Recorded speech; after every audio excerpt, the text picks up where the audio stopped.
పెళ్ళైన రోజే వాళ్ళు ఎంక్వైరీ చేస్తే అమ్మాయి జీవితం నాశనం అయిపోయింది, ఆ అబ్బాయి బ్రోకర్, అమ్మాయిలు బిజినెస్ చేస్తాడని చెప్పారు. పెళ్ళైన 3వ రోజు నుంచి ఆ అబ్బాయి పడుకోబెట్టి ఎవరో ఇద్దరిని పిలిపించి అలా చేపించేసి నాకు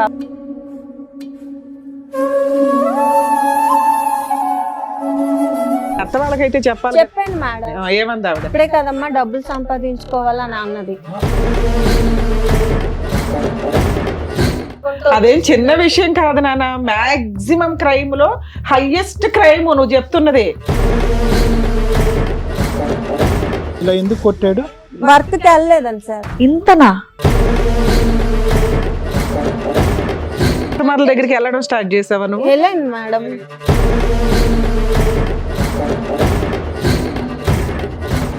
తర్వాత అతని దగ్గరికి పంపిస్తే ఎవరు పరువు తీస్తారు ఇక్కడ? మీరు ఒక క్రాక్ మనిషి వచ్చి కూర్చొని ఒక ఫేమస్ పర్సన్ గురించి మాట్లాడుతూ ఉంటే నువ్వు చెప్తున్న లిస్ట్కి మాకే కోపం వస్తుంది. వాళ్ళు దొరికితే వెళ్ళి కొట్టేసి రావాలని పోలీసులకు తెలీదా? అట్లాంటి కేసులు వదిలేస్తారు అనుకుంటున్నావా?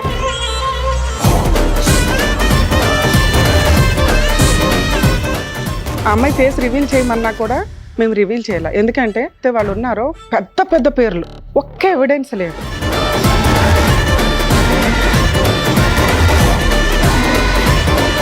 నమస్తే, సుమన్ టీవీ సమర్పిస్తున్న పద్మవ్యూహం కార్యక్రమానికి స్వాగతం.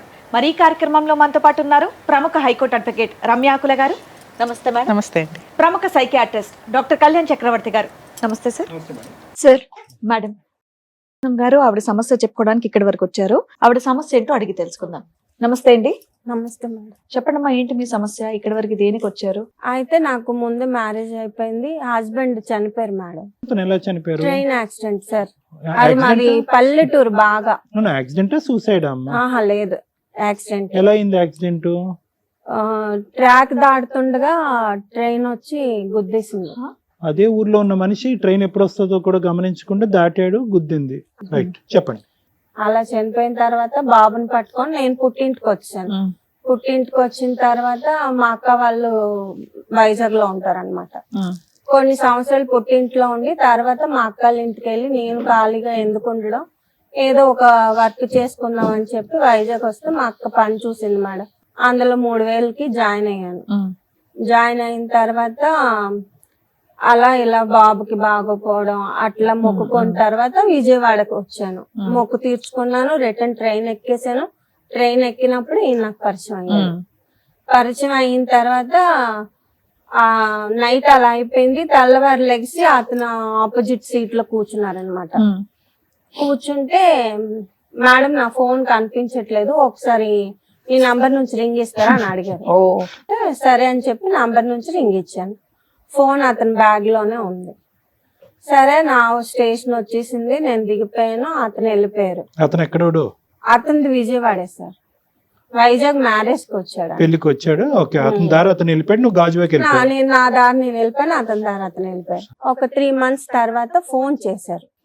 ఎవరు అంటే నేనండి పవన్ అంటే నాకు తెలియదండి, రాంగ్ నంబర్ అని చెప్పి కాల్ కట్ చేసి గుర్తుపట్టలేదు మీరు? గుర్తుపట్టలేదు. ఒక 6 నెలలు 7 నెలలు పోయిన తర్వాత నాకు కాల్ చేసి, మేడం ఆ రోజు మీరు విజయవాడలో ట్రైన్ ఎక్కారు కదా, నేను పరిచయం అయ్యాను కదా మేడం ఆ అబ్బాయిని నేను అని చెప్పారు. చెప్పిన తర్వాత ఆహా మీరా చెప్పండి ఏంటి ఫోన్ చేశారంటే, మీరంటే నాకు ఇష్టం, నేను మిమ్మల్ని మ్యారేజ్ చేసుకుంటాను అన్నాడు.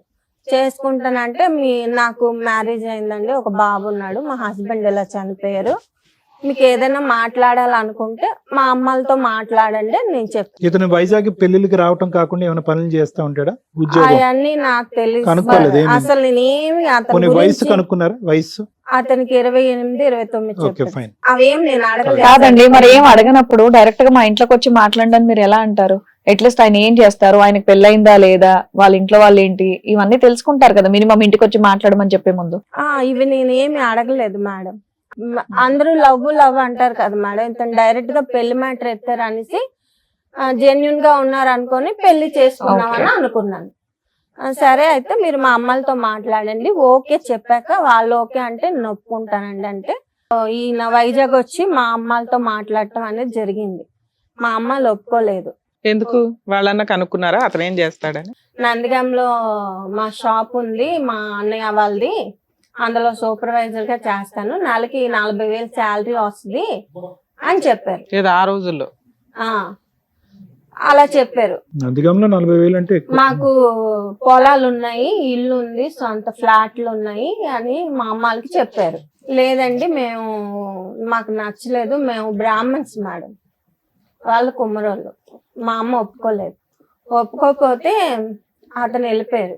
వెళ్ళిపోయిన తర్వాత ఇంకా మా ఇంట్లో వాళ్ళతో నేను ఫైట్ చేశాను. ఇంకా పెళ్లి చేయకుండా అలా వదిలేస్తారేంటి, ఇప్పుడైనా చేయరా అని చెప్పేసి, నేను పురుగుల మందు తాగి చచ్చిపోతాను లేదంటే పెళ్లి చేయకపోతా అని చెప్పి చాలా పెద్ద ఫైట్ చేసి ఇంట్లో వాళ్ళని మొత్తానికి ఒప్పించి, అప్పుడు ఒప్పుకున్న తర్వాత మా అమ్మ మా బాబాయ్ వీళ్ళతో మాట్లాడారు. మామూలు మాట్లాడడానికి వెళ్దాం అనుకున్నాము, అక్కడ బొట్టు పెట్టించడం గట్ట అంతా జరిగిపోయింది. ఇది ఎవరు ప్రయత్నం వల్ల ఒప్పుకోవటం జరిగిందమ్మా? నా ప్రయత్నం వల్ల ఒప్పుకోవటం. ఎందుకు మీకు అంత ఇంట్రెస్ట్ వచ్చింది? ఊరికనే అడుగుతున్నాను. అంటే వద్దన్నారు. ఆ అబ్బాయి అలా మాట్లాడి మ్యానిపులేట్ చేశాడు సార్. ఏమన్నాడు? ఆ మాటల్లో అమాయకత్వం గట్ట అలా కనిపించింది. ఉన్నావు, నీకు ఆయనలో అమాయకత్వం కనిపించిందా? అంటే నాకు ఆ టైంకి అలా అనిపించింది మేడం. అది టైం బ్యాడ్. మీ అమ్మ వాళ్ళు అంత ఎంక్వైరీ చేసి అబ్బాయి మంచోడు కాదు అన్నారు కదా. అంత ఎడ్యుకేషన్ పర్సన్ కాదు మేడం, పల్లెటూరు. వాళ్ళు ఎడ్యుకేటెడ్ కాదు, ఏమీ తెలియదు, కానీ కోటేశ్వరుడు 40,000 సంపాదిస్తాడు. సెకండ్ మ్యారేజ్ అయిన పిల్లకి ఇవ్వడానికి ఆలోచించేశారు. అయితే ఒక్క నిమిషం అమ్మా, అక్కడికంటే ముందు ఏమనుకోవద్దు. చెప్పండి. ట్రైన్ లో ఎదురు కూర్చుని ఏం మాట్లాడుకున్నారమ్మా? ఆల్మోస్ట్ ఒక అదే ఎక్కడ ఏంటి అంటే, మాది ఇలా వైజాగ్ అండి, మా అబ్బాయికి బాగాలేదు, అబ్బాయి ఉన్నాడని అప్పుడే తెలుసు అతనికి. అప్పుడే తెలుసు. ఇప్పుడు నువ్వు లేటెస్ట్ గా ఏం చెప్పలేదు. మీ ఆయన ఏం చేస్తాడు అని అడగలేదు అతను? అప్పుడు అడిగారు, చనిపోయారు అని చెప్పాను. సో నీ వైపు ప్రాపర్ ఇన్ఫర్మేషన్ ఇచ్చేసావు. అతనికి కాస్త ఈ అమ్మాయిని వదిలేద్దాం అనిపించింది, ఏదో వచ్చాడు. ఏమీ అడగలేదా నువ్వు? నేను అవన్నీ పట్టించుకోలేదు. బాగుంది, నీ పెళ్లి అయిందా అని అడిగారా? ఏం చేస్తావు అని అడుగుతారా? అవన్నీ నేను అడగలేదు. బయట వాళ్ళు ఎవరో ఒకరు మీ డీటెయిల్స్ అడిగితే చెప్పేస్తారండి అలాగా? క్యాజువల్ గా అడుగుతున్నారు కదా అని చెప్పాను. చూడమ్మా, నీ గురించి మొత్తం వాకప్ చేసుకుని అన్ని ఇన్ఫర్మేషన్ రాబట్టుకుని వెంటనే కాల్ కలిపితే కరెక్ట్ కాదని చెప్పుకుని ఈ మధ్యకాలంలో 4 అమ్మాయిలను ట్రై చేసి అవి కూడా వర్కౌట్ అవ్వకపోయినప్పటికీ నిన్న లిస్ట్ ఆఫ్ నెంబర్స్ ఉన్నాయి చూడు, చాలా సార్లు జోబులో పెట్టుకుని ఉంటాడు ఫోన్ అతను, అందరినీ చేయమని ఉంటాడు. సో ఒక్కొక్క నెంబరు డిలీట్ చేసుకుంటూ పైకి వచ్చి నువ్వు 3 నెలల తర్వాత దొరికావు. నువ్వు లేటెస్ట్గా అప్పుడు అప్డేట్ చెప్తున్నాను అని అంటున్నావు, కానీ వాస్తవానికి అంటే వేర్ ఐఎమ్ కమింగ్ ఫ్రమ్ అంటే నీ గురించి అప్డేట్ అనేటటువంటిది అతనికి ట్రైన్లోనే తెలిసిందని చెప్పడం గురించి నా ఉద్దేశం. ఇప్పుడు నాకు ఆల్రెడీ పెళ్ళి అయ్యిందని ఫోన్ ఎత్తి నువ్వు చెప్పాను అన్నావు చూడు ఇందాక, అది ఉత్తమాట. మా దగ్గరికి ఏదో చెప్తున్నావు, ఫోన్ ఎత్తగానే నాకు ఆల్రెడీ పెళ్ళి అయింది, నాకు కొడుకున్నాడు అంటే అప్పుడు కూడా నేను చెప్పాను సార్. మళ్ళీ ఇంకోసారి చెప్పావా? మళ్ళీ ఇంకొకసారి చెప్పాను, నేను రిపీటెడ్ గా చెప్పాను అనమాట. అది పెళ్లి చెప్పాడు కదా, నాకు మ్యారేజ్ అయింది, మీ ఇంట్లో వాళ్ళు ఒప్పుకుంటారా అని చెప్పి నేను చెప్పాను. మేడం అరేంజ్డ్ మ్యారేజ్ అయినా ఎక్కడ జరిగింది, ఎంతమంది వచ్చారు? హోటల్లో జరిగింది మేడం. మా తరపున మా చుట్టాలు అవి ఒప్పుకోలేదు. నేను, మా అక్క ఆయన, మా పెద్దనాన్నగారు, 10 మంది, ఒక 20 మెంబర్స్. అమ్మగారు రాలేదు? అమ్మ అందరూ వచ్చారు. అతని తరపున ఆల్ ఫ్యామిలీ మొత్తం వచ్చారు మేడం. పెళ్లి ఖర్చులు అవన్నీ ఎవరు పెట్టుకున్నారు ఇక్కడ విజయవాడలో? వాళ్ళే పెట్టుకున్నారు మేడం. సరే, తర్వాత కాపురానికి వెళ్ళావా? వెళ్ళాను మేడం. ఎప్పటిదాకా కాపురం చేశారు? నాకు పెళ్ళైన రోజే ఆ హోటల్ చుట్టాలు ఒకళ్ళు ఎంక్వైరీ చేస్తే, ఇలా అమ్మాయి జీవితం నాశనం అయిపోయింది, ఆ అబ్బాయి మంచోడు కాదు, ఆ అబ్బాయి బ్రోకర్, అమ్మాయిలు బిజినెస్ చేస్తాడని చెప్పి అప్పటికే నా మెడలో తాళి పడిపోయింది మేడం. ఎవరో కిట్టిన వాళ్ళు చెప్పారేమో అనుకున్నాము. ఒక్కళ్ళేనా మీకు అన్నదమ్ములు, అక్క చెల్లెళ్ళు? ముగ్గురు మా అమ్మ కూతుర్లే. నేను మిడిల్, మా చెల్లి లాస్ట్, మా అక్క. అమ్మ పెళ్లికి ముందు ఒక ఆడపిల్ల జీవితం ఆల్రెడీ ఒకసారి అంటే చెప్తున్నానమ్మా, మనం ఎక్కడో పురాతన కాలంలో లేము, లేటెస్ట్ అడ్వాన్స్ సొసైటీలోనే ఉన్నాము. నీ పెళ్లి కూడా 9 సంవత్సరాల క్రితమే అయ్యింది. నువ్వు కనుక్కున్నటువంటి వివరాలు మీ తల్లిదండ్రులకి తెలిసిన తర్వాత, మీ అమ్మగారికి తెలిసిన తర్వాత, నాన్నగారు లేరమ్మా? అమ్మగారు ఒకటే. మరి ఏదో ఒకటి ఆ నందిగామ ఆ షాపుకి ఫోన్ చేయటమో, చెప్తున్నాను, ఆ సూపర్వైజర్ అనే పాత్ర ఉందా లేదా అనేది కనుక్కోవటమో, ముందు వెనకాతల ఆస్తులు అనేది ఏమీ ఎంక్వైరీ చేయలేదమ్మా. జస్ట్ ఇక్కడ కట్ చేస్తే మళ్ళీ పెళ్ళేనా? వెళ్ళాం మేము వాళ్ళ ఇంటికి వెళ్ళాము. వెళ్ళారా? వెళ్ళిన తర్వాత అదే వాళ్ళ సొంత ఇంటికి అక్క వాళ్ళ కొడుకు ఇంటికి తీసుకెళ్లారు. అతనిది షాపు, వాళ్ళు కూడా అదే చెప్పారు. మా పని చేస్తున్నాడు ఇక్కడ? సూపర్వైజర్ గా చేస్తున్నారండి. 40,000 జీతం. కౌలూరులో ఇల్లు చూపించారు, వాళ్ళ పొలాలు చూపించారు, అవన్నీ రైట్, చూపించారు. Okay, good good good. Marriage హాల్లోనే మ్యారేజ్ అవ్వగానే మీకు చెప్పారు కదమ్మా ఈ అబ్బాయి బిజినెస్ చేస్తాడు అని, మీరు అడిగారా అతన్ని? లేదు మేడం, అప్పుడు పెళ్లి హడావుడిలో ఉన్నాం కాబట్టి తర్వాత నెక్స్ట్ రోజు ఇంకో నెక్స్ట్ రోజు ఎప్పుడైనా అడిగావా సరదాగా అయినా? గిట్టని వాళ్ళు చెప్పారనుకో, నేను అంత పెద్దగా పట్టించుకోలేదు. ఏది ఆ చిన్న విషయం అది నీ దృష్టిలో అప్పటి? లేదు మేడం, నేను పెద్దగా పట్టించుకోలేదు. అంటే నాకు అంత మెచ్యూరిటీ. ఎన్ని రోజులు హ్యాపీగా ఉన్నారు, ఎంతకాలం హ్యాపీగా ఉన్నారు మీరు? ఒక 3 నెలలు. తర్వాత ఏమైంది? తర్వాత అత్త వాళ్ళ ఇంటి నుంచి బయటకు వచ్చాం మేడం. 3 నెలలు అత్తగారి ఇంట్లో ఉన్నారు. మళ్ళీ ప్రెగ్నెన్సీ గానీ అట్లా ఏమైనా వచ్చిందా? లేదు మేడం. ఓకే. అయితే మేము బయటకు వచ్చి అపార్ట్మెంట్ రెంట్ తీసుకుంటే మా అమ్మగారు సామాన్లు అన్ని కొనుక్కోవడానికి. అత్తగారింట్లో ఉన్నారు, బయటికి ఎందుకు వచ్చారు? నేను అక్కడే ఉందాము, సొంత ఇల్లు ఎందుకు ఎక్కడికి వెళ్ళి రెంట్ కట్టుకోవడం అని అంటే, అప్పటికి వాళ్ళ అమ్మకి చిన్న సాంబార్ విషయం తక్కువ అయిందని కూడా ఈదులో పెట్టేశారు సార్. అప్పటికే గొడవ అయింది. నేను పెళ్ళైన 3వ రోజు నుంచి ఆ అబ్బాయి పెద్ద పెద్దగా అరవడం, వాళ్ళ అమ్మని కొట్టడం, ఈదులోకి లాగడం, వాళ్ళ అన్నయ్య అబ్బాయి మధ్యలో గొడవలు జరగడం. నీ మీదకి ఏం రాలేదు కానీ వాళ్ళ అమ్మ మీదకి అయితే వెళ్ళాడు. ఈ 3 నెలల్లో నీ మీద ఏం లేదు? నా మీదకి ఏం రాలేదు. ఉద్యోగానికి వెళ్ళేవాడు ఆ 3 నెలలు? ఇంట్లోనే ఉన్నాడు సార్. అదేంటి మీరు పనికి వెళ్ళట్లేదు, అక్కడికి వెళ్ళట్లేదు, షాపింగ్కి వెళ్ళాలి కదా, వెళ్ళట్లేదు అనేసి అంటే, ఏం లేదు సార్, అసలు ఇంట్లో కూర్చొని ఫోన్ పట్టుకొని చూడటం, లేదంటే ఏమైనా తినటం, లేకపోతే టీవీ చూడటం. మళ్ళీ ఇల్లు గడవటానికి డబ్బులమ్మా? మా అత్త వాళ్ళకి పొలం ఉంది సార్, వాళ్ళు బియ్యం వేస్తారు, ఈవిడే మొత్తం మెయింటెనెన్స్ అంతా. ఇతను తిని పడుకోవటం ఇంట్లో, ఇంకేం లేదు ఇతని పని. ఏం లేదు. ఉద్యోగం అంతా గ్యాసే. అక్కడికి అది అయిపోయిన తర్వాత మేము వచ్చాము, ఇల్లు అంతా చూసుకున్నాం. మా అమ్మగారు అమౌంట్ వేస్తే ఒక 2 లక్షలు మొత్తం సామాన్లు అన్ని కొనుక్కొని. మీ అమ్మగారి దగ్గర 2 లక్షలు ఉన్నాయా వేయడానికి? రోజులు గడుస్తున్నాయి, నెలలు గడుస్తున్నాయి, ఫోన్లు వస్తే మాట్లాడుతున్నాడు, ఇచ్చేస్తున్నాడు తప్ప ఎక్కడ అస్సలు ఇల్లు కదలట్లేదు. సో దీన్ని బట్టి ఆ బ్రోకర్ బిజినెస్ కూడా లేనట్టేగా? అది ఉంటే కనుక దాన్ని బట్టి బిజీ లేదు సార్, ఫోన్ లో మొత్తం జరిగిపోతుంది అంతా. అంటే నాకు డౌట్ రాకుండా మెయింటెనెన్స్ చేసుకొని వచ్చారు. అయితే ఒక రోజు నేను ఫోన్ ఎత్తడం జరిగింది, అమ్మాయిలు ఉన్నారా, రేట్ ఎంత, ఇవన్నీ మాట్లాడుతున్నారు. సరే మీరు ఎవరు అనుకుని ఎవరికి ఫోన్ చేసారు, ఎవరితో మాట్లాడుతున్నారా? నేను ఆ రోజు చాలా పెద్ద గొడవ ఆడాను మేడం. నీకెందుకు అని చెప్పి చాలా పెద్ద గొడవ చేసి నాకు ఇక్కడ కండ మీద ఎంత ముక్క పీకేశాడు. మొత్తం ఆ ఫ్యామిలీ అందరికి వీడియో కాల్ చేసి చూపించాను. అయితే కండ పీకేశాడు. మీ అబ్బాయి ఏదో తప్పు చేస్తున్నాడండి అని చెప్పేసి. మా అమ్మాయిలకి చేస్తే పెళ్ళి 6 నెలలు కాలేదు, ఏంటి గొడవలు అని చెప్పేసి తిట్టారు. అసలు మ్యాటర్ నేను మా అమ్మల దాకా చెప్పలేదు సార్. మామూలుగా ఇలా గొడవ అయిందమ్మా, ఇలా మొక్క పీకేశాడు అని చెప్పాను. అయితే పీకేయడం ఏంటమ్మా? కుక్క అమ్మా? లేదు సార్, అసలు స్నానం చేయడు, బ్రష్ చేయడు, అసలు నీట్నెస్ అనేది లేదు. అంత మొక్క పీకేసిన వీడియోలు ఏమైనా ఉన్నాయా, ఫోటోలు గానీ? కొట్టిన డబ్బులు ఉన్నాయి మేడం, ఆ ఫోన్ మొత్తం పగలు కొట్టేసాడు, అవేం లేవు. సరే, అందరికి వీడియో కాల్ చేస్తే అందరూ ఏమన్నారు? తిట్టారు, ఈ అబ్బాయిని తిట్టారు. అయితే ఇదంతా అయిపోయిన తర్వాత మేడం ఇప్పుడు మీతో పాటు మీ అబ్బాయి కూడా ఉంటాడా? లేదు సార్, ముందే వాళ్ళ ఫ్యామిలీకి చెప్పాం మేము, మా అబ్బాయి మా అమ్మగారు దత్తత చేసుకున్నారు, మా అబ్బాయి బాధ్యత మీకు లేదు, మా అబ్బాయిని మేమే చూసుకుంటాము అని ముందే చెప్పారు. దత్తత చేసుకున్నారమ్మా? అడాప్ట్ చేసుకున్నారా అఫీషియల్ గా? ఎవరు, మీ అమ్మగారు వాళ్ళు? అవును సార్. సరే నాన్న, అత్తగారి ఇంటికి వెళ్ళావు తర్వాత అసలు ఎప్పటిదాకా కలుస్తున్నారు మీరు మీ హస్బెండ్? 5 years కలుసున్నాము, విడిపోయి 5 years.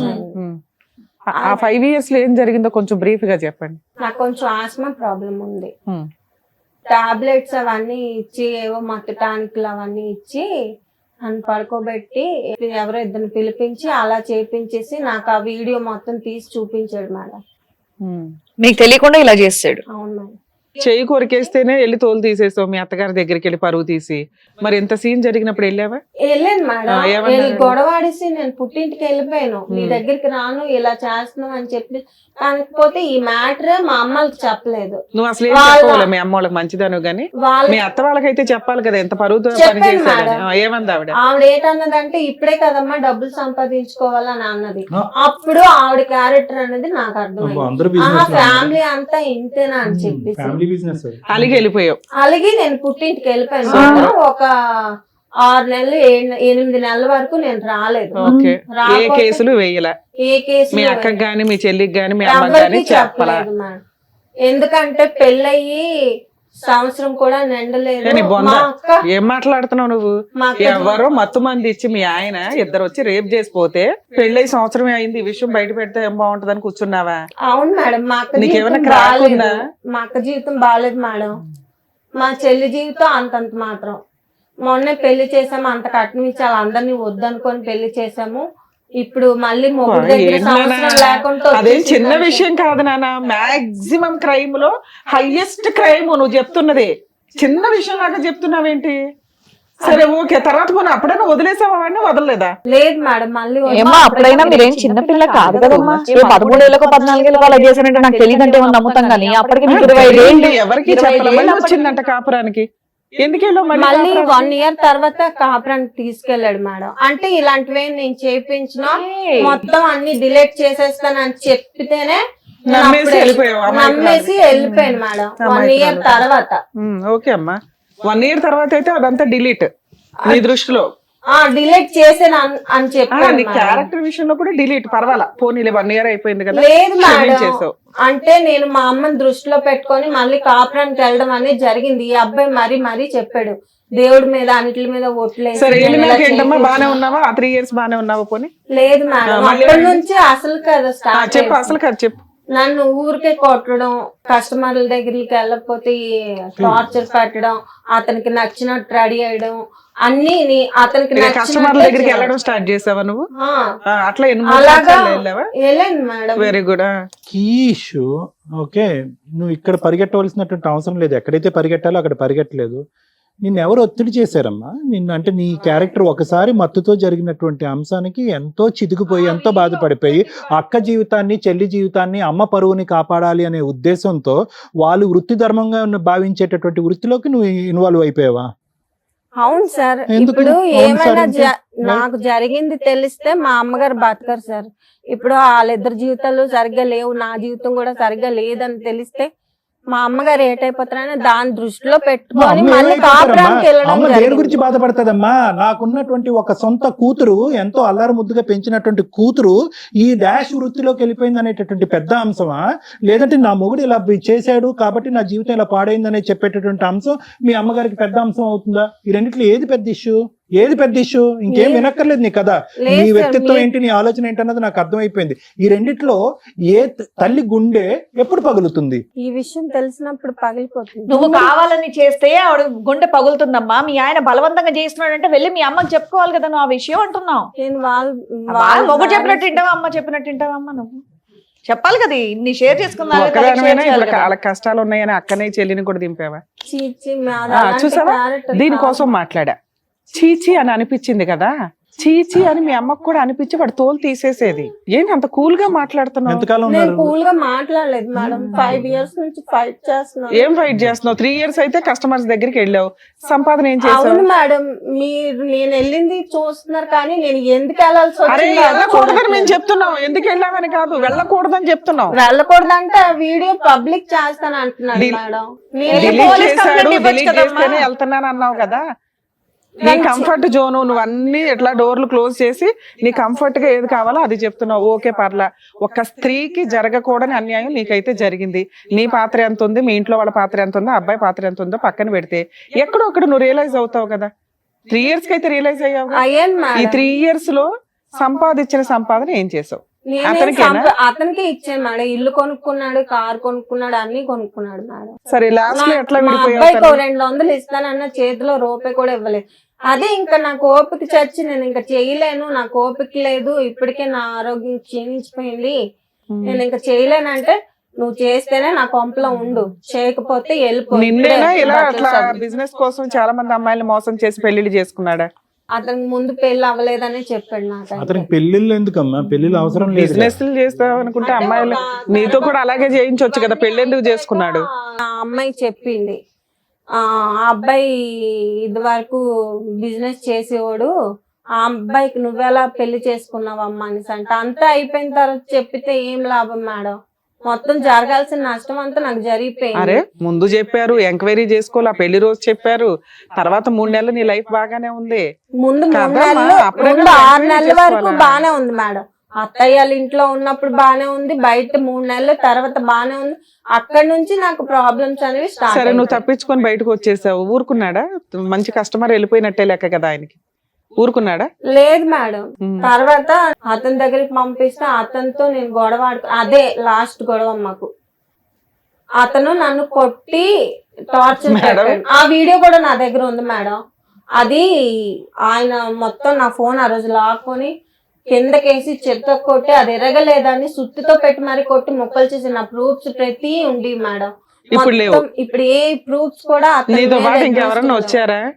లేదు మేడం. నువ్వు మా ఒక్కదానివే తమ్ముడు వచ్చావా? వచ్చాడు. ఒక్క నిమిషం సొంత అమ్మా, తమ్ముడా? మళ్ళీ చెప్తున్నా. అంటే అమ్మ, నా అమ్మ, చిన్నప్పటి నుంచి ఎదురు అమ్మ, ఒక్క నిమిషం. ఉన్నాం మేడం. మీ పేరు ఎవరు పరువు తీస్తారు ఇక్కడ? మీరు ఒక క్రాక్ మనిషి వచ్చి కూర్చొని ఒక No, we are not famous picking up- person no, no, no, no, గురించి no, we are not మాట్లాడుతూ picking up ఉంటే. any names. I'm just asking for the list of people that she's involved.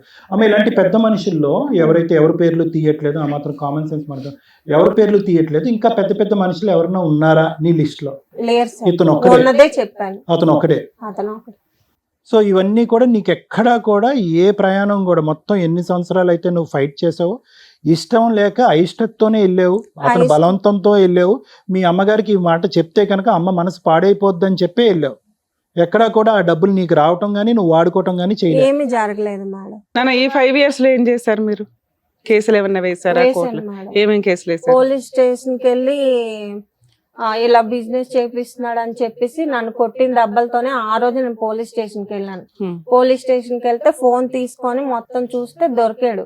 Okay. దొరికిన తర్వాత ఎవరు మీ husband మా వాళ్ళ? Husband వీళ్ళంతా దొరికేశారు. Okay. Police station కి వెళ్ళాక 4 దెబ్బలు కొట్టి ఆ అమ్మాయిని ఇలా చేస్తావా తప్పు కదా అని చెప్పేసి 4 కొట్టి తర్వాత కౌన్సిలింగ్ పంపించారు.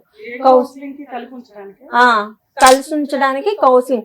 సార్ మేడం నేను కలిసి ఉండే ప్రసక్తి లేదు మేడం, నా జీవితం నాశనం చేస్తాడు, నా జీవితం అన్యాయం అయిపోయింది. నాన్న నువ్వు ఎంతమంది లిస్ట్ చెప్పినాక కూడా వాళ్ళు కౌన్సిలింగ్ కలిపి ఉంచాలని అతను రెడ్ హ్యాండెడ్ గా దొరికిన తర్వాత కూడా కౌన్సిలింగ్ అన్నారు మేడం. ఇక్కడ ఏం జరిగింది మేడం? నాకు నాన్న ఇప్పుడు మీరు అన్నారు కదా మేడం నేను క్రాక్ అని. నేను క్రాక్ కాదు మేడం.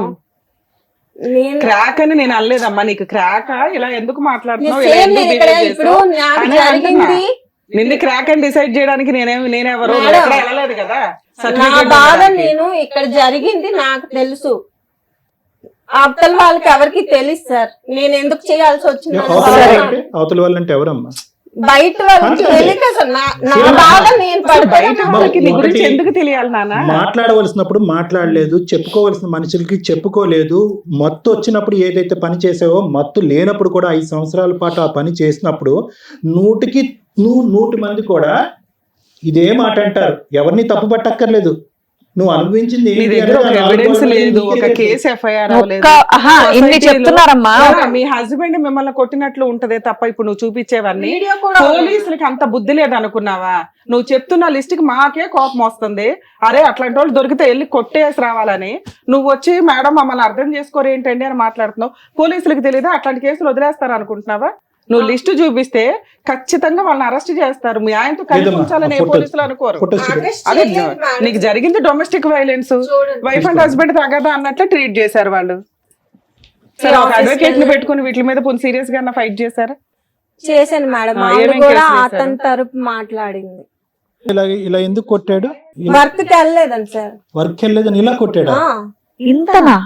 ఎంత దారుణంగా ఒకసారి కొట్టారు. మొత్తం ఫోటోలు చూడండి సార్, ఇవి మొత్తం అన్ని కమిలిపోయి. ఇలా ఎన్నిసార్లు జరిగిందమ్మా? ఇంత చాలా సార్లు అంటే సార్. వెళ్ళినప్పుడల్లా ఈ వాయింపు అలాగే ఆ డబ్బులకు భయపడి మా పుట్టింటికి వెళ్ళిపోయి అక్కడే ఒక 6 నెలలు 7 నెలలు ఉండేసి మళ్ళీ వచ్చేదాన్ని. మళ్ళీ సేమ్ రిపీట్. నేను వెళ్ళాలంటే అలా కొట్టాను. వీడేనా? పెళ్లి ఫోటో సార్. అయ్యే బాబోయ్. అంతలానా కొట్టటం? సో ఈ కొట్టిన ఫోటోలు ఇవన్నీ ఇవి చాలా సందర్భాల్లో జరిగినాయి, కానీ ఒక సందర్భంలోనే నువ్వు ఫోటోలు తీసుకుని ఇందులో పెట్టావు. అంటే నేను మా అక్క వాళ్ళకి పంపడం జరిగింది సార్. నా కాడ ఫోన్ లేదు కదా అప్పుడు. అవి పంపడం జరిగింది. అయ్యే వాళ్ళ గూగుల్ ఐడి నుంచి తీసి నాకు ఇచ్చారు. కానీ ఎటొచ్చి ఏంటంటే ఆ ఫోటోకి వీడియో కూడా ఉంది సార్ కొట్టినట్టు. ఆ రోజు కొట్టినప్పుడు వీడియో మేడం చూడండి. ఫోన్ లో కూడా మాట్లాడుతున్నాను.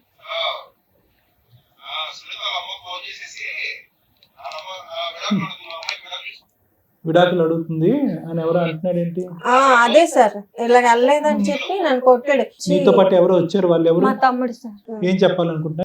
ఫస్ట్ పెళ్ళైంది, బాబు పుట్టాడు, ఇలా సమస్య జరిగింది, మళ్ళీ పెళ్ళైంది అని తెలిసింది సార్. Right. తెలిసిన తర్వాత అక్కడికి వెళ్ళిన తర్వాత అక్కడ ఉండి వచ్చింది. Hmm.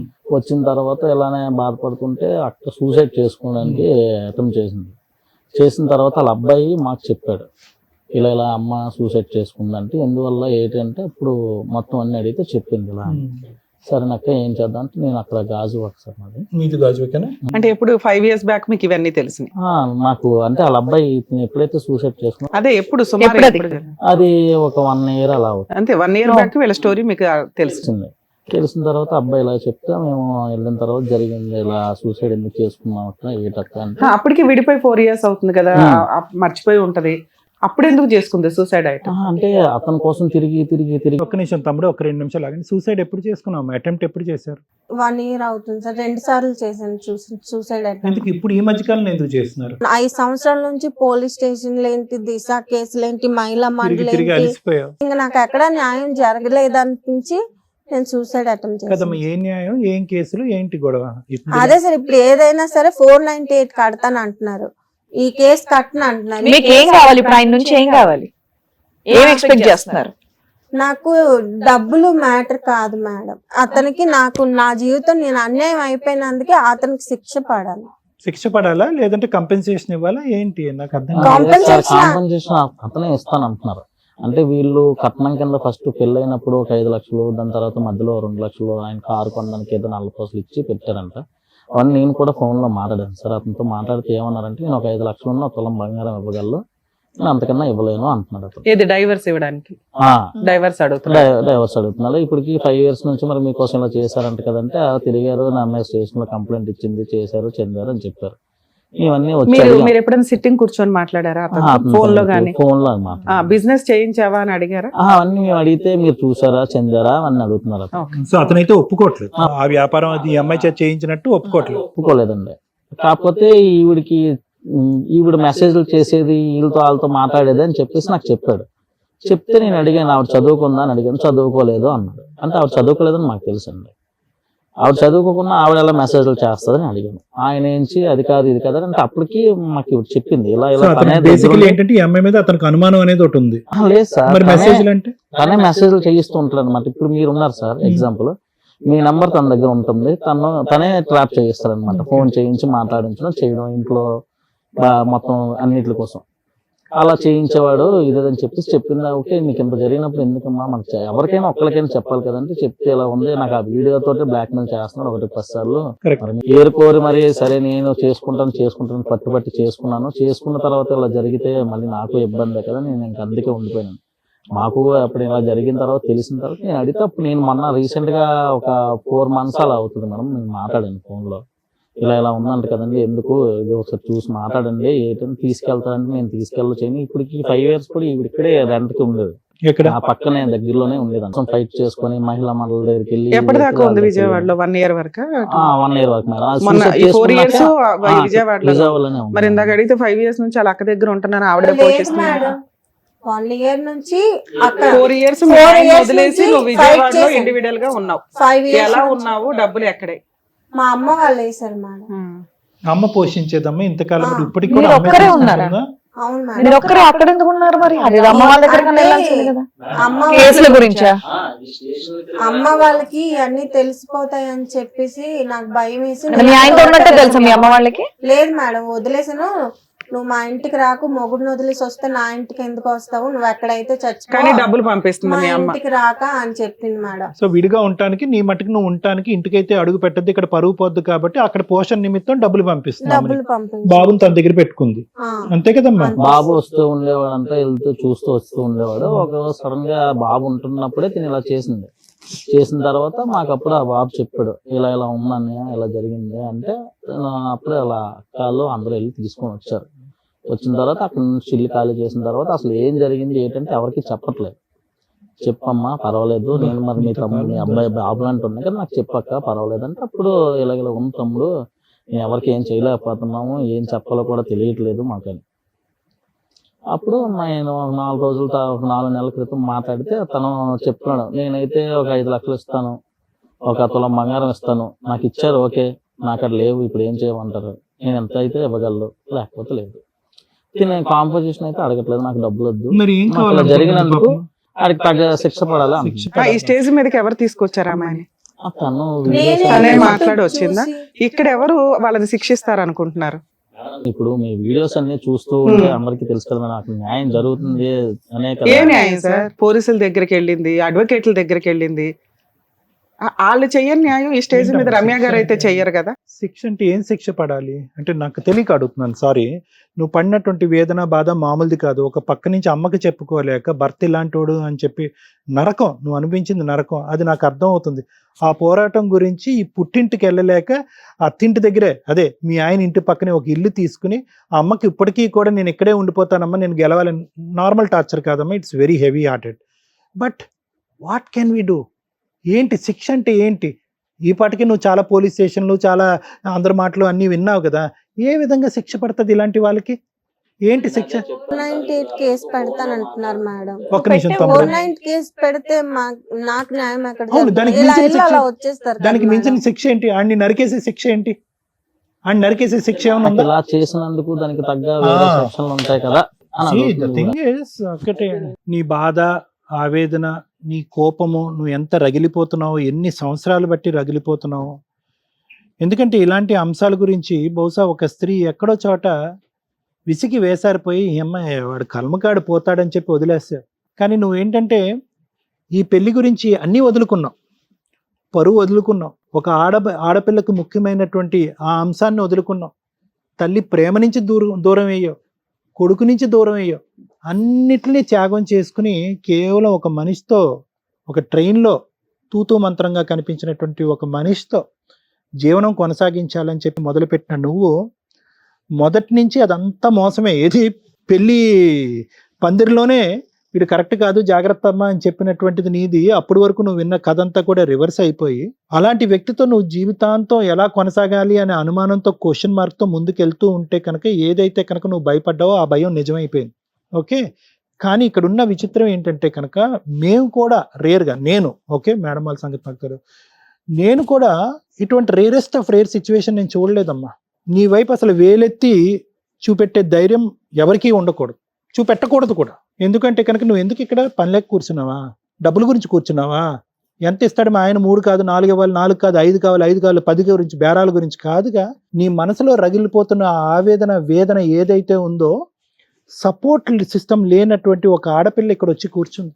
చాలా ఈజీగా ఇప్పుడు మనం అనొచ్చు, ఓకే ఎస్, వెనక ముందు చూసుకోకుండా వాడెవడు, వాడి కెరీర్ ఏంటి, వాడు ఏంటి అనేది కనుక్కోకుండా ఎలాగమ్మా అంత గుడ్డిగా వెళ్ళిపోయి ఎలా పెళ్లి చేసుకో అని చెప్పి రెట్రోస్పెక్ట్గా మనం అడగవలసినటువంటి. ఇందాక నుంచి నేను చూస్తుంటే నాకు బాధ జాలే వస్తుంది. అరే ఎందుకు కొద్దిగా కనుక్కుని ఉంటే కనుక జీవితం ఇంకొద్ది బాగుండేదేమో అనేటటువంటి ఆలోచన కూడా వస్తుంది. దానికి మించి అసలు కోపం రావట్లే. ఇన్ఫ్యాక్ట్ నువ్వు ఎందుకు ఇంత కోపపడుతున్నావు అనేది అర్థమైంది. ఎందుకంటే ఇలాంటిది ఒకసారి మత్తిచ్చి ఇలా చేయగానే వాడు పీకి ప్యాకెట్ ఆడి ఉండేవారు. అమ్మకి చెప్పో, లేదంటే ఇలాంటి పెద్ద మనుషులు, ఇలాంటి కుర్రోళ్ళని తీసుకొచ్చి దబదబా అని కొట్టుండేవారు. కానీ నువ్వేం చేసావంటే కనుక అమ్మ పరువు పోకూడదు, అక్క జీవితం నాశనం అవ్వకూడదు, చెల్లి జీవితం నాశనం అవ్వకూడదు. కాబట్టి ఏదో విధంగా ఈ రోజు కాకపోతే రేపైనా మొగుడు అనేవాడు మారుతాడు కదా, దయదలుస్తాడు కదా, అలవాట్లు మార్చుకుంటాడు కదా అనేటటువంటి ఒక్క ఆశతో నువ్వు వెనక్కి వెళ్ళావు. వెనక్కి వెళ్ళిన తర్వాత నీకేం కొత్తగా ప్రపంచం ఏం కనిపించలేదు. వాడు ఏదైతే అన్నాడు, సంతకాలు పెట్టిస్తాను, ఇది మానేస్తాను, అది తీసేస్తాను అంది, అదంతా గ్యాస్ అని నీకు ముందే తెలుసు. వెనక్కి వెళ్ళావు. వెనక్కి వెళ్ళిన తర్వాత ఏం మారింది? ఏం మారలేదు. నేను ఎందుకు ఆశ్చర్యపడుతున్నాను, ఇలాంటి కేసు నేను చూడలేదని అంటున్నానంటే కనుక, సెకండ్ టైం ఎప్పుడైతే కనుక నీ జీవితంలో అన్యాయం జరిగి, ఇది బలవంతంగా కాదు, ఇది నీ వృత్తి ధర్మం, నువ్వు బయటకు వెళ్తే కనుక నిన్ను కొడతాను, చంపుతాను, నరుకుతాను అని చెప్పి నిన్ను ఒక ఉచ్చులో పెడుతున్నాడు చూడు, అప్పుడు గాల్లోకి ఎగిరి తన్ని పారిపోయినటువంటి 99 మంది ఆడవాళ్ళని చూశాను. కానీ ఇలా పారిపోలేకుండా అదే కుంపట్లో దహనమైపోతూ, అమ్మ పరువు తీయకూడదు, అమ్మని బాధ పెట్టకూడదు, చెల్లిని అక్కని బాధ పెట్టకూడదు, కొడుకు ముందు తలదించుకునే పరిస్థితి ఉండకూడదు. నాకంటూ కూడా ఒక పెళ్లి జరిగితే కనుక, అది కూడా తెలిసి తెలియక ఆ పెళ్లి జరిగితే కనుక రెండో పెళ్లిలోంచి నేను పారిపోవటం కరెక్ట్ కాదు అని చెప్పి అక్కడే పడున్నావు చూడు, అది నేను ఎక్కడ చూడనటువంటి ఒక అంశం. నువ్వు ఇప్పుడు వరకు చెప్పినవన్నీ వాస్తవాలు అయితే కనుక, వాస్తవాలనే అనుకుంటున్నాను, నీ కళ్ళుని స్టడీ చేస్తున్నాను నేను, ఓకే అది పక్కన పెట్టండి. ఎక్కడ తప్పు జరిగిందమ్మా? ఏంటి నాకు నిజంగా అసలు ఫస్ట్ స్టార్టింగ్ చెప్తూనే నాకు మైండ్ బ్లోయింగ్. ఏంటి 2002లోని 2003లోని ఒక రైల్వే ఉద్యోగం చేస్తున్నటువంటి ఒక స్త్రీ, అంటే ఎంతో కొంత చదువుకుంది, ఎంతో కొంత అవగాహన ఉంది, పట్టణ ప్రాంతంలో ఉంది, ఒక 10 సంవత్సరాల పిల్లకి, ఒక 15 సంవత్సరాలు కుర్రోడికి పెళ్లి చేయటం ఏంటమ్మా?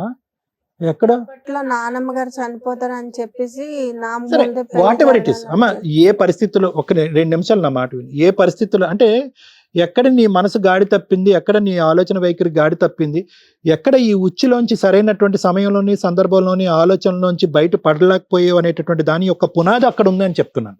ఎవరు ఏ పరిస్థితుల్లో ఏ ఆలోచన వల్ల చేశారనేది నాకు పద. అక్కడ ఏంటి, మనకు టిక్ బాక్స్లో ఒక ఆడపిల్లకి జరగకుంది, ఆల్రెడీ ఒక మ్యారేజ్ జరిగిపోయింది, రెండోది ఒక కొడుకు పుట్టేశాడు, మూడోది ఒక భర్త రైల్వే ట్రాక్ దగ్గర చనిపోయాడు, అయిపోయినాయి, అన్నీ అయిపోయినాయి. ఏవైతే కనుక ఒక మనిషి బహుశా 100 సంవత్సరాల పాటు కూడా చూడనటువంటి ఒక కథ ఏదైతే నీ జీవితంలో ఉండకూడదో, అది 15-14 సంవత్సరాలకి నువ్వు మొత్తం అంతా చూసావని చెప్పడం నా ఉద్దేశం. సో దాంతో ఏమైందంటే కనుక ఒక ఆడపిల్లకి ఆటోమేటిక్గా ఒక అభద్రత, అక్కడి నుంచి 10 years పాటు జర్నీ కింద మీద పడి ఏవైతే చూడకూడదో, ఏవైతే వినకూడదో తెలిసి తెలియనటువంటి వయసులో ఒక కొడుకుని ఎత్తుకుని ఆ ఊరు ప్రాంతంలో తిరిగేటప్పటికి ఈ అమ్మాయి ఏంటి ఇలా ఉంది, ఈ అమ్మాయికి మళ్ళీ పెళ్లి చేయరా, పెళ్లి చేస్తే కనుక ఉంటుంది కదా అని చెప్పి రకరకాల మాటలు వినేటప్పటికి ఎక్కడో చోట నీకు ఆ పెళ్లి అనేటటువంటి ఒక ఆశ చిగురించింది. ఇక్కడే తొందరపాటుతనం అమ్మ, ఇక్కడే తొందరపాటుతనం. ఎక్కడైతే కనుక ఏవైతే ఎంక్వైరీ చేయలేదో, అరే ఇదేంటి అన్ని బ్యాడే, అన్ని మైనస్ మార్కులే, కర్మ సిద్ధాంతం మనం నమ్ముకుంటాం కదా, ఎవరు కర్మ అనలేదు, అంతా ఆడపిల్లే. అరే ఈ అమ్మాయికి చిన్న వయసులోనే పెళ్లి అయిపోయింది, చిన్న వయసులోనే కొడుకు పుట్టేశాడు, చిన్న పైన దురదృష్టవంతరాలు కాబట్టి చిన్న వయసులోనే భర్తను కూడా పోగొట్టుకున్నాడు అనేటటువంటి సమాజంలో ఈ తొందరపాటుతనం అనేది వస్తుంది అనమాట. అర్జెంటుగా ఎమర్జెన్సీగా 100 నెంబర్కో 108 నెంబర్కో కాల్ చేసినంత స్పీడ్గా పెళ్లి చేసేయాలి అంతే. అరే ఈ అమ్మాయి వచ్చింది, ఇక్కడ కూర్చుంది, ఎవరో రైల్వే స్టేషన్లో కనిపించినటువంటి ఒక అబ్బాయితో ఒక 4 గంటల పాటు జర్నీ చేసి ఫోన్ నెంబర్లు ఎక్స్చేంజ్ చేసుకుంది, ఈ లోపల వాడు వెంటపడ్డాడు, వేధించాడు. వీడు ఎవడు అసలు వీడు పనికి వస్తాడా, పనికిరాడా? ఒకసారి ఆల్రెడీ నరక కోపంలో తోసేసినటువంటి ఈ ఆడపిల్లని మళ్ళీ ఇలాగ ఇంకోసారి నరక కోపంలో మనం తోసేయాలనేటటువంటిది ఒక్కలైనా కూడా ఇంగితంగా ఆలోచించుంటే ఈరోజు నువ్వు ఇక్కడ మాకు కూర్చోవమ్మా. అభద్రత, ఆలోచన లేకపోవటం, తొందరపాటుతనం, ఆల్రెడీ పెళ్ళయి దురదృష్టవంతరాలు అయినటువంటి ఆడపిల్ల యొక్క తలరాత మళ్ళీ ఇంకొకసారి రాసేయాలి, మనం అర్జెంటుగా రాసేసేయాలి. ఆ అమ్మాయికి ఇంకో అవకాశం ఇవ్వకూడదు, ఆలోచించే. సరే నువ్వు నేనే ఒప్పించానని చెప్పి నీ నెత్తిమే భారం వేసుకొని, ఎస్ నీ అభద్రత అలాంటిది, నీకు మాత్రం ఆ మనిషి గురించి ఏం తెలుసు అని చెప్పి నువ్వు బలవంతంగా ఈ తల్లిదండ్రులకి, నీకు ఒకటే లాజిక్, యూజువల్గా ఐ లవ్ యూ అని వస్తాడు కదా ఎవడన్నా, అలా కాకుండా I want to marry you అని వచ్చాడు అనేటటువంటి ఒక్క లాజిక్ పట్టేసుకుని, అబ్బా 100 మంది మగాళ్ళు ఈడే మగాడు రా బాబు అని చెప్పి నువ్వు పెళ్లికని సై అన్నావు. వీళ్ళేదో పైకి వెళ్ళి అక్కడ ఏదో ఎంక్వైరీలు చేశారు, అందరూ ఒక దొంగల ముఠాను రెడీ చేశాడు, అందరూ దొంగల ముఠా అంతా కూడా ఎస్ అని అన్నారు, అందరూ వాడికి మార్కులు వేశారు, ఆ పొలం నాది, ఆ ఇల్లు నాది అంటే నాదే అనుకున్నారు. ఒక కాగితం లేదు, ఒక పత్రం లేదు, ఒక ఎంక్వైరీ లేదు, గడిదిగుడ్డు లేదు. పెళ్ళినటువంటి మర్నాడు నుంచి వాడి ఇంట్లోంచే వర్క్ ఫ్రమ్ హోమ్. సో ఏదైతే కథ మొదటి నుంచి ఉందమ్మా, ఈ కథ యొక్క పూర్వపరాలు వేర్లు కింద నుంచి ఉన్నాయి. నువ్వు అందులో భగ్నం అయిపోయావు, దహించిపోయావు, కోపం వచ్చింది, అసహ్యం వచ్చింది, చేదరించుకుంది, కానీ పరువు కాపాడాలి, వెనక్కి వెళ్తే తల్లి స్వీకరించదు కాబట్టి అక్కడ దహనం అయిపోయావు. కాదనట్లే, ఇదంతా జరిగిందమ్మా. నరకం టార్చర్ తప్ప నీ జీవితం ఏం చూడలే. నిజంగా నేను చెప్తున్నా, 10 సంవత్సరాలు అప్పుడు మొదలైనటువంటి నేను నరకం ఇంకా 34 సంవత్సరాలు ఇంకా ఎండ్ అవ్వలే, నెవర్ ఎండింగ్ స్టోరీ. కానీ ఇక్కడ ఎండ్ చేసుకోవాలా లేదా అనేటటువంటిది నీ చేతుల్లో ఉంది. నువ్వు డిప్రెషన్లో ఉన్నావు, బాధపడుతున్నావు, లోపల కుంగిపోతున్నావు, నీకు సపోర్ట్ సిస్టమ్ లేదు. నా అనేటటువంటి వాళ్ళు ఈ ఊరు వెళ్తే కనుక 100 మంది ఉన్నా కూడా ఆ నా అనే వాళ్ళు పక్కన లేరు. కడుపులో పెట్టుకుని దాచుకున్నావు. నేను ఇలాంటి వృత్తిని నమ్ముకుని ఇలాంటి బలవంతంగా ఇటువంటి వృత్తిలో ఉన్నాను అని చెప్పి సిగ్గుతో మాట చెప్పుకోలేక, బయటకు చెప్పుకోలేక, ఇప్పుడు నీ కొడుకు అంత అయ్యి ఉంటాడుగా 21 years. ఏంటమ్మా అని ఆడి నోటి అంటే ఎక్కడ మాట వస్తుంది? ఏమే ఇప్పుడు వరకు ఈ మాత్రం చెప్పకుండా అంత చండాల పనులు చేస్తావా డాష్ అని అంటారని చెప్పి ఆ మాట భరించలేక కడుపులో దాచిపెట్టుకుని 2 సార్లు సూసైడ్ అటెంప్ట్లు చేసి చావలేక బ్రతకలేక ఆ మహానుభావుడు ఎవడో వస్తే అతను కక్కేవు నువ్వు. లేదంటే ఎప్పుడో చచ్చిపోవాల్సింది, ఎప్పుడో మానసికంగా ఎప్పుడో చచ్చిపోయావు, శరీరం వెళ్ళలేదు అంతే నీది. కానీ ఇప్పటి నుంచి అమ్మా నేను అనేది ఏంటంటే, ఎందుకు జరిగింది, ఎలా జరిగింది, ఎవరి వల్ల జరిగింది, ఎప్పుడు జరిగింది అనేటటువంటి మాటలన్నిటికీ నేను చెప్పేసే సమాధానం. ఆడికి దండించాలి అనేటటువంటి ఆలోచనతో నిన్ను ఇంకా జీవితాంతం దండించుకోకమ్మా. నేను ఒక సైకియాట్రిస్ట్ని, ఓకే, నేను పోలీస్ వ్యవహారాలు ఇంకో విధంగా నేను మాట్లాడను. ఏం దండిస్తావు నువ్వు? 5.5-6 సంవత్సరాల పాటు 7 సంవత్సరాల పాటు దండించలేనటువంటి ఒక మనిషి ఈరోజు ఫ్రీ బర్డ్ లాగా ఆకాశంలో ఎగిరే పక్షిలాగా హ్యాపీగా ఆ వృత్తో ఇంకో 10 మంది వృత్తో ఇంకో 100 మంది ఆడవాళ్ళ జీవితాల్లో నాశనం చేసేవాడిని నువ్వేం దండిస్తావు? మేమేం దండిస్తాం? ఇక్కడ ఇన్ఫాక్ట్ ఏంటంటే కనుక నీ పుండి మీద నువ్వే ఇంకా ఇలా పచ్చికారం వేసుకుంటున్నావు. ఎందుకు? అయిపోయినటువంటి జీవితం అయిపోయింది. ఒకసారి వాళ్ళు తప్పు చేశారు, తర్వాత నువ్వు తప్పు చేసావు, ఇంకోసారి దేవుడు తప్పు చేశాడు. ఎవరు ఏమన్నా తప్పు చేయను. ఇదేంటి ఫలితం లేనటువంటి జీవితం, గమ్యం లేనటువంటి జీవితం? ఎటుపోతుంది నీ జీవితం? కక్ష సాధింపా? వాడిని శిక్షించాలా? ఎవరు శిక్షించాలి? నువ్వు చేస్తావా? పోలీసులు చేస్తారా? ఏ లా కింద, ఏ సెక్షన్ కింద? వాడిని ఉరేసేయాలా? నరకటానికి ఏం సెక్షన్ పెట్టాలి? చంపడానికి ఏం సెక్షన్ పెట్టాలి వాడిని? I don't think so it is practically possible అమ్మా. ఇంతకంటే స్ట్రైట్ ఫార్వర్డ్ ఉన్న కేసెస్కే శిక్ష పడట్లే, రకరకాల కారణాల వల్ల. ఆడు తప్పించుకుని తిరిగేటటువంటి బ్యాచ్. నువ్వు ఏం కేసులు పెట్టావు, ఏ దారిని వెళ్ళావు అవైతే నాకు తెలియదు, కానీ ఇక్కడి నుంచి అయినా జీవితాన్ని వాడి కర్మకాడిని వదిలేసాయి. వాడు ఏమన్నా ఇస్తే తీసుకో, నా మాట వినమ్మా. నువ్వు బ్రతకాలి, నీ కొడుకు బ్రతకాలి. జీవితాంతం అమ్మా దాసోహం అని చెప్పి మీ అమ్మకి అడుక్కునేటటువంటి పొజిషన్లో నువ్వు లేవు. ఎక్కడో చోట నీకంటూ ఒక జీవితం ఉంది, నీకంటూ ఒక వ్యక్తిత్వం ఉంది. అట్లీస్ట్ ఇప్పటికైనా అది బ్రతకమని చెప్తున్నాను. ఈ పగలు, ప్రతీకారాలు, శిక్షించటాలు, వాడికి శిక్ష పట్టాలి, ఇవన్నీ వేస్ట్, ఇవన్నీ వర్కౌట్ అవ్వవు. పగ కాదు సార్ నాది, నా బాధ. అమ్మ బాధ అయినా దేన్నైనా, ఆడపిల్లకి అన్యాయం తప్ప న్యాయం జరగదు సార్. ప్రూఫ్. అమ్మా ఆ ఆడపిల్లల్ని అందులోకి తోసింది ఎవరు? వెళ్ళింది ఎవరు? ఒక 10 సంవత్సరాల ఆడపిల్లకి పెళ్లి చేసింది ఎవరు? ఆడొచ్చి చెప్పాడు ఆ 10 సంవత్సరాలప్పుడు నిన్ను పెళ్లి చేసుకోమని. ఎందుకమ్మా ఈ మాటలన్నీ? ఎక్కడ వర్కౌట్ అవుతుంది ఇవి? These are not going to work. These are helpless situation. మనం వెళ్ళాం నడుచుకుంటూ అందులోకి, ఆ కుంపట్లోకి. నేను ఒకటే చెప్తున్నానమ్మా, బలవంతంగా వాట్ ఎవర్ ఇట్ ఈస్, బయటికి పారిపోవటానికి 1,00,000 అవకాశాలు ఉన్నాయి తల్లి నీకు. అదేమి జైలు కాదు, అదేమి అండమాన్ నికోబార్లో ఉండేటటువంటి ఒక మారుమూల ప్రాంతంలో ఉండేటటువంటి ఒక జైలు కాదు. పట్ట పగలు అడిబొడ్డున జరిగింది ఇది.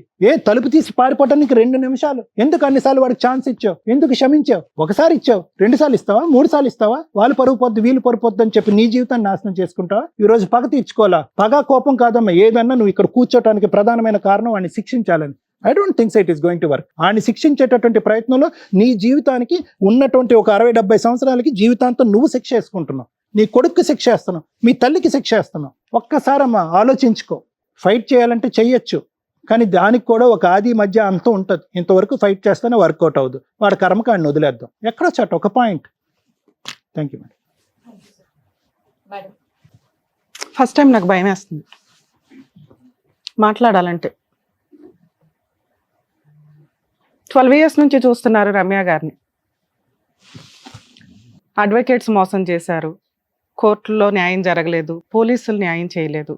ఈ షో మీద మీకు ధైర్యాన్ని క్రియేట్ చేస్తాం, కౌన్సిలింగ్ ఇస్తాం, లీగల్గా ఎలా వెళ్తే బెటర్ అని చెప్తాం. అన్నిటికీ వచ్చి మేము న్యాయ పోరాటం చేయలేం. నా వాయిసే తగ్గిపోయింది, అబ్జర్వ్ చేయండి. మసిపూసి మారేడుకాయలాగా నేను మాట్లాడను.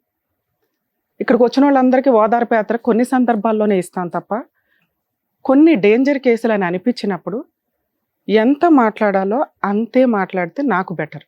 ఎందుకంటే మాట్లాడేసి చేతులు దులుపుకోవడానికి నా ప్రొఫెషన్ అది కాదు. మేడం, నా రిక్వెస్ట్ వాళ్ళ బ్రదర్ని ఒకసారి పిలిస్తే ప్లీజ్. మా ఎపిసోడ్లు చూసే వాళ్ళందరికీ రిక్వెస్ట్ అండి, ఈ స్టేజీ మీద మా అర్హత, మా తాహత, మా టాలెంటు ఎంతో దానికి మించి చేస్తూ ఉంటాం. లా అండ్ ఆర్డర్ మా చేతిలో లేదు, పనిష్మెంట్స్ మా చేతిలో లేవు. సైకలాజికల్ డిప్రెషన్స్ తోటి ఎక్కడెక్కడో ఏదో ఊహించుకొని ఆఫీసుల దగ్గరికి రావడం కానీ, సుమన్ టీవీ దగ్గరికి రావడం కానీ, వేరే ఛానల్స్ దగ్గరికి వెళ్ళడం కానీ, మేము అక్కడ ఉంటామని అనుకోవడం అపోహ మాత్రమే. మాకుండే బిజీలో మేము ఇక్కడ ఇచ్చే సోషల్ సర్వీస్ అనేది మా వరకు. ప్రొఫెషన్ వరకు వెళ్తే మా ప్రొఫెషన్ మాకుంది. ప్లీజ్ అర్థం చేసుకోండి. ఆ స్టేజ్ ఒకటి దొరికింది, స్టేజ్ దగ్గరికి వెళ్ళిపోతే సార్ ఏదో చేస్తారు, రమ్య గారు ఏదో చేస్తారు. ప్లీజ్ మా పెయిన్ కూడా అర్థం చేసుకోండి అని నా రిక్వెస్ట్. ఇంత ఓవర్ ఎక్స్పెక్టేషన్స్ వద్దు. మేము మనుషులమేనండి. ఒక అమ్మాయి నన్ను నీడిల్ మీద నుంచోపెట్టింది ఈరోజు, తెలుసా? ఈ ఎపిసోడ్లో మీకు అర్థమవుతుందా? ఆ అమ్మాయికి న్యాయం జరగలేదని 1 year బ్యాక్ సూసైడ్ అటెంప్ట్ చేసింది. ఆ అమ్మాయికి ఉన్న ఫైనల్ ఆప్షన్ ఇక్కడ స్టేజ్ మీదకి వస్తే రమ్య గారు వచ్చి సర్వీస్ చేసి వాళ్ళు తోలు తీస్తారు. చేయలేరు రమ్య గారు, ఎందుకంటే కోర్టుకు కావాల్సింది ఎవిడెన్స్లు.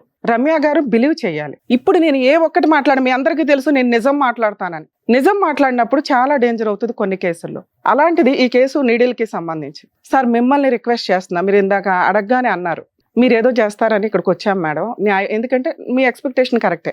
యాజ్ ఏ అడ్వకేట్గా నేను వచ్చి తనకి సంబంధించి ప్రాపర్ సెక్షన్స్ తోటి కేసులు వేయొచ్చు. ఏ అడ్వకేట్ అన్న వేయొచ్చు, రమ్య గారే వేయాల్సిన అవసరం లేదు. విజయవాడ దాకా వచ్చి మేము వేయడం కాదు, ఒక్క ఎవిడెన్స్ కూడా లేదు. ఇప్పుడు దాకా సార్ మాట్లాడింది తనకు ఒక కౌన్సిలింగ్ లాగా. తను లాస్ట్ వర్డ్ కూడా నా పెయిన్ అర్థం చేసుకోరా సార్, నాకు ఎంత కష్టం వచ్చిందంటే, పెయిన్కి నాకే సంబంధం లేదు సార్.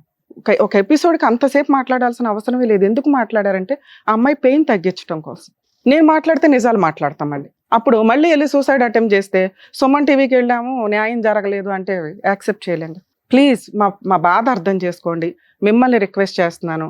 ఆ అమ్మాయికి చట్ట ప్రకారం ఒక వైఫ్ అండ్ హస్బెండ్కి ఏం కేసులు ఉన్నాయో అవే వర్కౌట్ అవుతాయి తప్ప వేరే మీరు ఎక్స్పెక్ట్ చేసేవి వర్కౌట్ అవ్వవు. కనీసం ఇది నేను చెప్పాలని, వాళ్ళ దగ్గరికి వెళ్ళినా న్యాయం జరగలేదని ప్రతిసారి అనకండి, అనుకోకండి. ఎంత చేయగలమో అంతే చేస్తామని చెప్పడానికే ఫస్ట్ టైం నేను చాలా ఇబ్బంది పడుతున్నాను ఒక ఎపిసోడ్ కంప్లీట్ చేయడానికి. మిమ్మల్ని రిక్వెస్ట్ చేయగలను ఈ స్టేజ్ మీద, ఎందుకంటే నేను చెప్పే బాధ అమ్మాయికి అర్థమవుతుందో లేదో నాకు తెలియట్లే. ప్లీజ్ మీరు బయలుదేరవచ్చు, నేను కంటిన్యూ చేయాలంటే అమ్మాయి ఉండగా నేను మాట్లాడలేను. నాన్న థ్యాంక్ యూ. చాలా ఎపిసోడ్స్ మీరు చూసే ఉంటారు, సైకలాజికల్ డిప్రెషన్స్తో కానీ ఇక్కడేదో జరిగిద్దని వస్తూ ఉంటారు. మీరు చాలా ఎపిసోడ్స్ చూస్తే మీకు మేము కట్ చేసి చాలా వరకు ఎడిట్ చేసి పంపిస్తూ టెలికాస్ట్ చేస్తూ ఉంటారు. ఎందుకంటే 2 hours 3 hours తీసుకుంటాయి ఒక్కోసారి. కొన్ని మీకు అపోహలాగా అనిపించవచ్చు, ఫేక్ అనిపించవచ్చు. ఫేకే అనిపించినవ్వండి, ఎందుకంటే ఆ అమ్మాయి ఫేస్ రివీల్ చేయమన్నా కూడా మేము రివీల్ చేయాలి. ఎందుకంటే ఆవిడ చెప్పిన లిస్ట్ ఆఫ్ ఎవరైతే వాళ్ళు ఉన్నారో పెద్ద పెద్ద పేర్లు, ఒక్క ఎవిడెన్స్ లేదు. మేబీ ఆ అమ్మాయి ఆ విక్టిమ్ అయి ఉండొచ్చు, మేబీ ఆ అమ్మాయి ఆ పని చేసి ఉండొచ్చు. ఎవిడెన్స్ అనేది నమ్మకానికి కొన్ని సందర్భాలు ఎవిడెన్స్ లేకుండా కూడా నమ్ముతాం, ఎందుకంటే మనసుకి తగిలేస్తుంది. అది ఎక్కడ పొంతం లేదు, ఒక్క మాటకి. ఇదే మాట నేను అమ్మాయి ముందు మాట్లాడితే ఇప్పుడు మమ్మల్ని బ్లాక్మెయిల్ చేయడానికి సూసైడ్ అటెంప్ట్ చేస్తుంది. ఎవరు రెస్పాన్సిబుల్? మాకేం తెలుసు? ఈ ఒక్క రోజుకి ఒక్కోసారి 10 episodes 20 episodes చేస్తాం. వచ్చారా, మాట్లాడారు, ఎంత చేయగలం అంత చేసి పంపిస్తాం. ప్రతి ఒక్కళ్ళు అక్కడికి వెళ్ళాం న్యాయం జరగలేదంటే మా తాహత ఎంతో అంతే చేస్తాం. అక్కడికి వెళ్ళినాక న్యాయం కొంతమందికి ఏది వచ్చి సర్వీస్ చేస్తారు అంటే అవి రియల్గా మేము ఫీల్ అవుతాం. అరే ఈ అమ్మాయికి నేను వెళ్ళాలి, ఈ అబ్బాయికి నేను వెళ్ళాలి అని వాళ్ళకి న్యాయం చేయడం కోసం మా వంతు ప్రయత్నం సుమన్ టీవీ నుంచి మేము చేయడానికి పూనుకుంటాం. ఇక్కడ ఏముంది ఎవిడెన్స్? ఒక్క ఎవిడెన్స్ ఉందా? డొమెస్టిక్ వైలెన్స్ క్లియర్గా ఉంది. ఒక హస్బెండ్ వైఫ్ మధ్య జరిగిన గొడవలు, దానికి సంబంధించి ఫొటోస్ ఉన్నాయి. ఆ అబ్బాయి మీద 498 కేసు రిజిస్టర్ అవుతుంది. పోలీసులకి ఏం పని లేదా? ఇంత విక్టిమ్ లిస్టు వాళ్ళకి దొరికితే ఈవిడ చెప్పిన పేర్లకి టైం పాస్కి కేసు వేసినా వాళ్ళకి మీకు అర్థమవుతుంది ఏం జరిగిద్దో. అది కూడా వాళ్ళు వేయలేదంటే సిచ్యుయేషన్ ఏంటని అర్థమైందిగా. సైకలాజికల్గా ఆ అమ్మాయి చాలా డిప్రెషన్లో ఉంది. ఈ మాట అమ్మాయి ముందు మేము చెప్పలేం. ఒక కొడుకు 21 yearsకి వచ్చేసిన కొడుకు అమ్మ సూసైడ్ చేసుకుందని పక్కింటి వాళ్ళకి ఎదిరింటి వాళ్ళకి, అలా అమ్మ ఆల్రెడీ డబ్బులు ఇస్తుంది, మళ్ళీ అమ్మకి తెలియదు ఈ విషయం. అక్క ఆల్రెడీ చూసుకుంటుంది, అక్కకి తెలియదు. చెల్లి ఆల్రెడీ చూసుకుంటుంది, చెల్లికి తెలియదు. అన్ని అబద్ధాలు. మేబీ ఆ అమ్మాయి ఆ విక్టిమ్ అయినా కూడా ఎక్కడ స్పందించడానికి ప్రాపర్గా అనిపించినప్పుడు న్యాయం చెయ్యలేము. ఎవిడెన్స్లే ఉండవసరలా, నిజం అని మాకు అనిపించిన రోజున నిజంగా నేను అక్కడ విజయవాడ వెళ్ళేదాన్ని, కేసులు వేసేదాన్ని, తోలు తీసేదాన్ని. ఒక 498 కేసు పోలీసులు తీసుకోలేదు అని అనటానికి లేదు. 498 తీసుకోవడానికి రెడీగా ఉన్నారు. ఆ అబ్బాయి డైవర్స్ ఇచ్చేసి పెళ్లి చేసుకోవడానికి, విడాకులు తీసుకోవడానికి రెడీగా ఉన్నాడు. అంటే ఒక వైఫ్ అండ్ హస్బెండ్ కేసు ఎట్లా ఉంటుందో సేమ్ అంతే ఉంది కేసులో. లీగల్ ప్రొసీడింగ్స్కి వెళ్ళినప్పుడు తనకి జరిగిన అన్యాయమో లేదా తనే ఏదన్నా చేసిందో హస్బెండ్కి నువ్వు ఏం చేసావో చెప్పు అని అన్నప్పుడు నా దగ్గర ఎవిడెన్స్ లేదండి, ఇదిగోండి ఆ ఫోన్ పగలగొట్టేశాడు, ఇంకొకటి ఉంది అది పగలగొట్టేశారు. మేబీ అలా పగలగొట్టేసినప్పుడు ఈమె ఆల్రెడీ ఫస్ట్ 6 monthsలో జరిగిన దానికి ఒక 1 year గ్యాప్ తీసుకుని మళ్ళీ అదే ఇన్సిడెంట్లోకి వెళ్ళింది. తను చెప్పిన వర్షనే మాట్లాడదాం. 2 years మళ్ళీ అదే రోజు తన్నులు తినటం, వెళ్ళటం, పడుకోవడం, డబ్బు సంపాదించడం, డబ్బంతా ఆయనే తీసుకుంటాడు. 200 కూడా వాళ్ళ అబ్బాయికి ఇప్పించడు, ఇవ్వనివ్వడు. అంత నరకం పడుతున్నప్పుడు రెడీ హ్యాండెడ్గా పట్టించవచ్చు, చెయ్యలే. ఎవరైతే పెద్ద వ్యక్తులకు పేర్లు చెప్పిందో వాళ్ళందరి గురించి వీడియోలు ఉన్నాయి, రెడీ హ్యాండెడ్గా కేసు ఫైల్ చేయలే. 4 సంవత్సరాల నుంచి అదే సరౌండింగ్లో ఉంటుంది ఖాళీగా. వాళ్ళ అమ్మ ఇంటికి రానివ్వదు, నువ్వు మా ఇంటికి రాక అందా, కానీ డబ్బులు మాత్రం పంపిస్తుంది. ఒక నిజం ఎలా కనిపెడతామని మీరు అనుకుంటున్నారు కదా, వాళ్ళ మాటల ద్వారానే. ఒక క్రాస్ ఎగ్జామినేషన్ కానీ ఇవి కానీ ఎందుకు గంటలు మాట్లాడిస్తామంటే ఎక్కడొక్కడ దొరుకుతారు వాళ్ళు నిజం ఏంటి అనేది. ఇక్కడ అమ్మాయి మాట్లాడిన ఫస్ట్ స్టెప్ నుంచి నాకు అర్థమవుతుంది. మేబీ బాధితులు ఇక్కడికి వచ్చినప్పుడు కూడా సైకలాజికల్ ప్రాబ్లం ఉన్నాయి కూడా మేము చాలా కూల్గా చెప్పి వాళ్ళలో మోటివేషన్ క్రియేట్ చేసి పంపిస్తాం. కానీ ఆ అమ్మాయికి ఎంతసేపు ఎవరు మాట్లాడినా యాక్సెప్టబుల్గానే లేదు. వాడిని పనిష్ చేయాలి, ఏముంది అక్కడ పనిష్ చేయడానికి? ఇదే మాట మేము అక్కడ మాట్లాడితే మళ్ళీ సూసైడ్ అటెంప్ట్ చేసి సుమన్ టీవీకి వెళ్ళాం సూసైడ్ అటెంప్ట్ అనే మళ్ళీ అదొక టైటిల్. ఈ కేసులో ఆ అమ్మాయికి జరిగేది ఓన్లీ 498 కేసు డొమెస్టిక్ వైలెన్స్. పోనీ ఆ కేసులన్నా వేసుకోవచ్చు. లాయర్ని కొనేసాడట, ఆయనే పావల. అతనే నిజంగా బిజినెస్ పర్సన్ అయితే ఈ అమ్మాయిని పెళ్లి చేసుకోవాల్సిన అవసరమే లేదు. ఒకవేళ బిజినెస్ పర్సన్ అయినా భార్యని బిజినెస్ లో పెట్టాల్సిన పని లేదు, ఎందుకంటే ఈవిడ లేనప్పటి నుంచి ఆ బిజినెస్ నడుస్తున్నాయి కాబట్టి. ఒకవేళ ఇద్దరు గుంపుగా చేసినా ఈవిడ ఎవిడెన్స్లు పట్టుకొని తోలు తీసేయొచ్చు. మేము ఎక్కడ సఫర్ అవుతున్నాం? ఒక అమ్మాయి మీరు చాలా ఎపిసోడ్లు చూస్తుంటారు, ఇలాంటిది జస్ట్ ఫోటో తీసారనే తోలు తీస్తున్నాము. పక్కన ఇంతమంది రేపులు చేసేసి ఎంతమంది నిద్ర ఆవిడే పట్టించుకోదు, మేము పట్టించుకోవాలి. ఇప్పుడు ప్లీజ్ ఏమనుకోకండి. ఈ కేసులో లీగల్గా తన కోర్టుకు వెళ్తే ఒక వైఫ్ అండ్ హస్బెండ్కి జరిగే ఏ న్యాయం జరిగిద్దో అదే జరిగిద్ది. తను ఎట్లాగో వీడియో చూస్తుంది కాబట్టి తల్లి నీకు రిక్వెస్ట్ అమ్మా, అతన్ని ఏమీ చేయలేకపోతున్నాను అనేది మర్చిపోండి, దేవుడు చూసుకుంటాడు. మీ వరకు మీకు ఒక కుటుంబం ఉంది, ఒక పిల్లాడు ఉన్నాడు, మీరు బతుకుండడం చాలా అవసరం. టైం పాస్కి మీరు సూసైడ్ అటెంప్ట్స్ చేసుకుంటూ కూర్చుంటే కుదరదు. ఈ రోజున చూస్తున్నాం, రీసెంట్గా ఒక ఆమె పాపం బట్టలు ఇప్పేసుకొని వెళ్ళిపోయి సూసైడ్ అటెంప్ట్ చేసేసుకొని. ఎంత వర్క్ స్ట్రెస్, లేకపోతే ఏంటి, మాట్లాడుకోవడానికి మనుషులు దొరకట్లేదా మీకు? సూసైడ్ టెండెన్సీ వస్తుంటే ఖచ్చితంగా ఎవరో ఒకరితో మీరు షేర్ చేసుకోండి, మాట్లాడండి, సైకియాట్రిస్ట్ని కలవండి, కౌన్సిలింగ్లు తీసుకోండి. ఎందుకు జీవితాలను నాశనం చేసుకోవడం? అంత స్ట్రెస్ ఎందుకు పెట్టేసుకుంటున్నారు? ఇంతే ఇట్లాగా పిల్లాడు లేదు, అమ్మ లేదు, ఎవ్వరు లేదు, అమ్మాయికి చచ్చిపోవడం కావాలంతే, లేదా అణురేసేయడం. ప్లీజ్ బతుకుండండి. మరో కథతో మళ్ళీ కలుద్దాం.